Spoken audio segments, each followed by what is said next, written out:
Qu'est-ce qui se passe réellement à Kaloum aujourd'hui?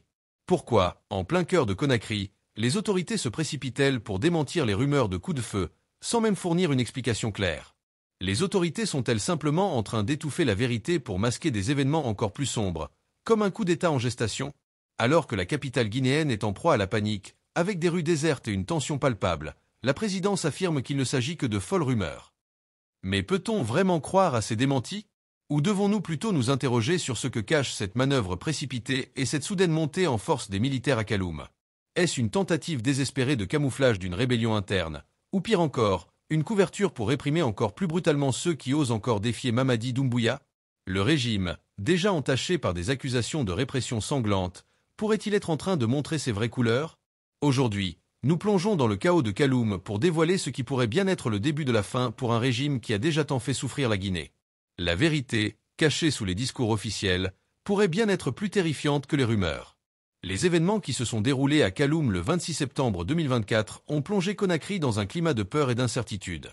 Des rues habituellement animées sont devenues soudainement désertes, et les habitants ont été saisis par une panique incontrôlable. Les éléments de force spéciale ont été aperçus en grand nombre dans les rues, des véhicules blindés stationnés à des points stratégiques, et des postes de contrôle ont été renforcés à chaque entrée de Kaloum. Nous savons déjà que la rentrée de Kaloum a été interdite à toutes les corps militaires, confondus à l'exception des forces spéciales depuis des mois. Mais que s'est-il réellement passé ce jour du 26 septembre à Kaloum? Officiellement, les autorités guinéennes affirment qu'il ne s'agit que d'une folle rumeur, démentant avec force toute idée de coup de feu ou d'insurrection. Le gouvernement s'est empressé de rassurer la population, déclarant qu'il n'y avait rien à craindre, que tout était sous contrôle. Mais pourquoi cette précipitation à démentir? Pourquoi ce déploiement soudain de forces militaires dans une ville déjà sous haute surveillance? Et si ces rumeurs étaient en réalité plus qu'une simple manipulation de l'information? Si elles étaient les signes avant-coureurs d'un bouleversement plus profond, soigneusement dissimulé par un régime qui commence à vaciller? Nous devons nous poser la question, quel est l'intérêt du gouvernement à étouffer si rapidement ces informations? Nous savons déjà que tous les médias sont fermés pour nous priver de savoir les choses qu'ils ne veulent pas que nous sachions, juste protéger leur pouvoir. Il est de plus en plus difficile de croire que cette opération militaire à Kaloum ne soit qu'une réaction à une rumeur infondée. En effet, plusieurs témoins sur place ont affirmé avoir entendu des coups de feu. D'autres, quant à eux, parlent d'un climat de tension parmi les militaires eux-mêmes, notamment après l'annonce de la mort mystérieuse du colonel Célestin Bilivogui.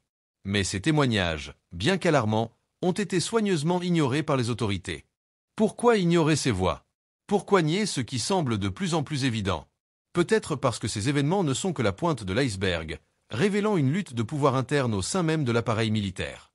Le régime de Mamadi Doumbouya, qui a toujours utilisé la force pour maintenir son emprise, pourrait bien être en train de subir les conséquences de ses propres excès.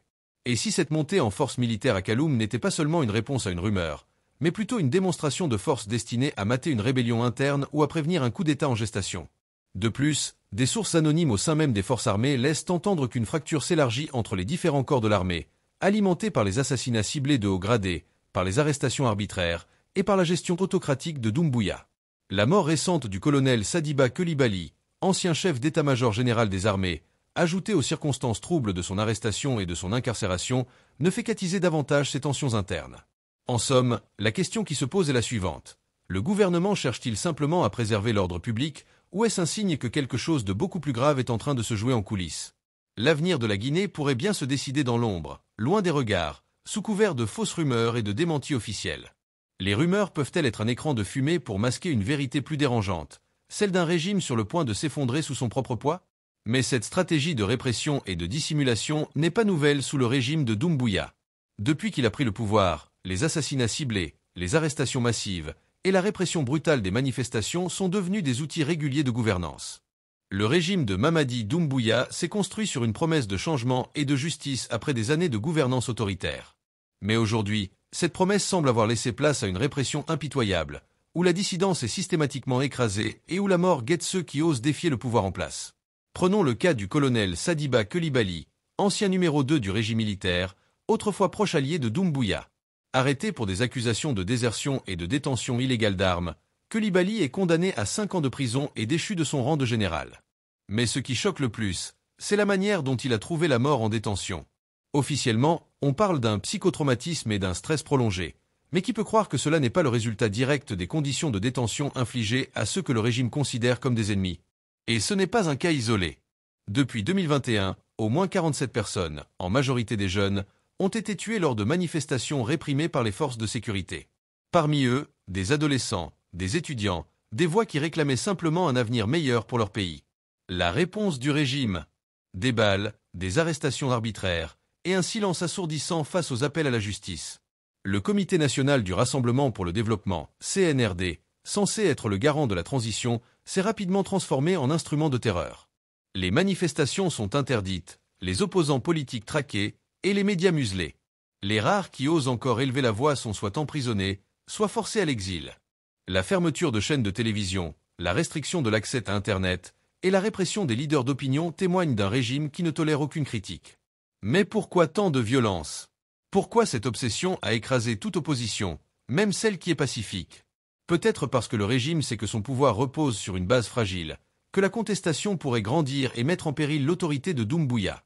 La mort des militaires, comme celle du colonel Coulibaly, n'est pas seulement une tragédie individuelle, c'est un signal envoyé à tous ceux qui pourraient être tentés de remettre en cause l'ordre établi. La répression des jeunes manifestants n'est pas seulement une question d'ordre public, c'est un message clair. Toute tentative de contestation sera étouffée dans le sang. Mais Doumbouya ne fait pas que réprimer, il semble aussi bénéficier d'un soutien extérieur, notamment de la France. L'histoire de la Guinée est marquée par la lutte pour l'indépendance et la souveraineté. Pourtant, plus de 6 décennies après avoir arraché son indépendance à la France, notre pays semble être à nouveau sous l'influence d'une puissance étrangère. Cette fois-ci, l'ombre de l'armée française plane sur Conakry, alimentant des rumeurs et des suspicions sur son rôle réel dans la protection du régime de Mamadi Doumbouya. Il est légitime de se demander pourquoi l'armée française serait présente en Guinée, un pays censé être souverain et indépendant. Officiellement, Paris affirme que sa présence est destinée à la coopération militaire et à la lutte contre le terrorisme dans la région. Mais dans les coulisses, nombreux sont ceux qui pensent que cette présence sert avant tout à maintenir Doumbouya au pouvoir, en échange d'intérêts stratégiques et économiques. Doumbouya, ancien légionnaire de l'armée française, a des liens profonds avec Paris. Des liens qui, selon certains, vont bien au-delà de la simple coopération militaire. La question se pose, l'armée française est-elle ici pour protéger le peuple guinéen ou pour protéger un régime qui commence à vaciller? Une chose est certaine, le soutien militaire étranger n'est jamais désintéressé, et l'histoire nous a appris que lorsque des forces étrangères s'installent, la souveraineté nationale est souvent la première victime. Les rumeurs de coup d'État, alimentées par la panique à Kaloum, prennent une nouvelle dimension lorsque l'on sait que des soldats français ont été aperçus à proximité des zones stratégiques de Conakry. Et ces rumeurs ne sont pas sans fondement. Le passé colonial de la France en Afrique de l'Ouest est jonché d'exemples où elle a soutenu des régimes autoritaires en échange d'accès privilégié aux ressources et à l'influence politique. Surtout vu le contexte géopolitique dont sommes. La présence de l'armée française en Guinée soulève donc une question cruciale. La Guinée est-elle toujours maître de son destin, ou est-elle devenue un pion sur l'échiquier des puissances étrangères? Alors que le peuple guinéen lutte pour ses droits et sa dignité, la question de l'ingérence étrangère devient de plus en plus pressante. Car, si Doumbouya parvient à maintenir son pouvoir grâce à un soutien extérieur, quel avenir cela réserve-t-il à notre pays? Une Guinée sous tutelle étrangère peut-elle vraiment aspirer à la démocratie et à la justice? À l'aube de ces révélations, il est crucial de se demander, où va la Guinée? Comment le peuple guinéen peut-il reprendre le contrôle de son avenir face à ces menaces internes et externes? En Guinée, l'incertitude règne.